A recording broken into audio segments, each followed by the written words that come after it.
Bismillahirrahmanirrahim. Assalamualaikum warahmatullahi wabarakatuh. Salam sejahtera bagi kita semuanya. Om Swastiastu, Namo Buddhaya, salam kebajikan. Bapak, Ibu, dan saudara-saudara sebangsa dan setanah air, penerapan PPKM darurat yang dimulai tanggal 3 Juli 2021 yang lalu adalah kebijakan yang tidak bisa kita hindari, yang harus diambil pemerintah meskipun itu sangat berat. Ini dilakukan untuk menurunkan penularan COVID-19 dan mengurangi kebutuhan masyarakat untuk pengobatan di rumah sakit, sehingga tidak membuat lumpuhnya rumah sakit lantaran overkapasitas pasien COVID-19, serta agar layanan kesehatan untuk pasien dengan penyakit kritis lainnya tidak terganggu dan terancam nyawanya. Namun, alhamdulillah, kita patut bersyukur setelah dilaksanakan PPKM darurat, terlihat dari data penambahan kasus dan kepenuhan bed rumah sakit mengalami penurunan. Kita selalu memantau, memahami dinamika di lapangan, dan juga mendengar suara-suara masyarakat yang terdampak dari PPKM. Karena itu, jika tren kasus terus mengalami penurunan, maka tanggal 26 Juli 2021 pemerintah akan melakukan pembukaan secara bertahap. Pasar tradisional yang menjual kebutuhan pokok sehari-hari diizinkan dibuka sampai pukul 20 dengan kapasitas pengunjung 50%. Pasar tradisional selain yang menjual kebutuhan pokok sehari-hari diizinkan dibuka sampai dengan pukul 15 dengan kapasitas maksimal 50%. Tentu saja dengan penerapan protokol kesehatan yang ketat, yang pengaturannya akan ditetapkan oleh pemerintah daerah.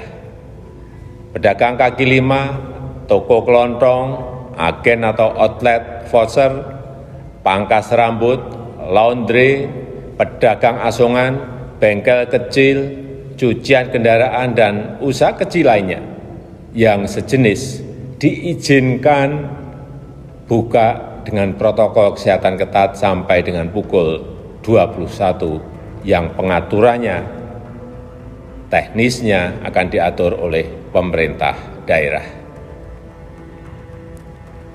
Warung makan, pedagang kaki lima, lapak jajanan, dan sejenisnya yang memiliki tempat usaha di ruang terbuka diizinkan buka dengan protokol kesehatan dengan ketat sampai pukul 21 dan maksimum waktu makan untuk setiap pengunjung 30 menit.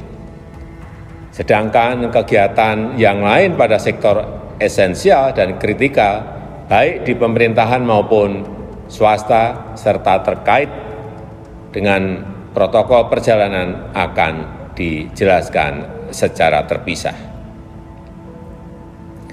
Saya minta kita semuanya bisa bekerja sama bahu-membahu untuk melaksanakan PPKM ini dengan harapan kasus akan segera turun dan tekanan kepada rumah sakit juga menurun. Untuk itu, kita semua harus meningkatkan kedisiplinan dalam menerapkan protokol kesehatan, melakukan isolasi terhadap yang bergejala, dan memberikan pengobatan sedini mungkin kepada yang terpapar. Pemerintah akan terus membagikan paket obat gratis untuk OTG dan yang bergejala ringan yang direncanakan sejumlah 2 juta paket obat.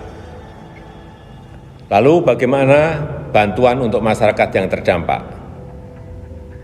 Untuk meringankan beban masyarakat yang terdampak, pemerintah mengalokasikan tambahan anggaran perlindungan sosial 55,21 triliun rupiah berupa bantuan tunai yaitu BST, BLT Desa, kemudian PKH, juga bantuan sembako, bantuan kuota internet, dan subsidi listrik diteruskan.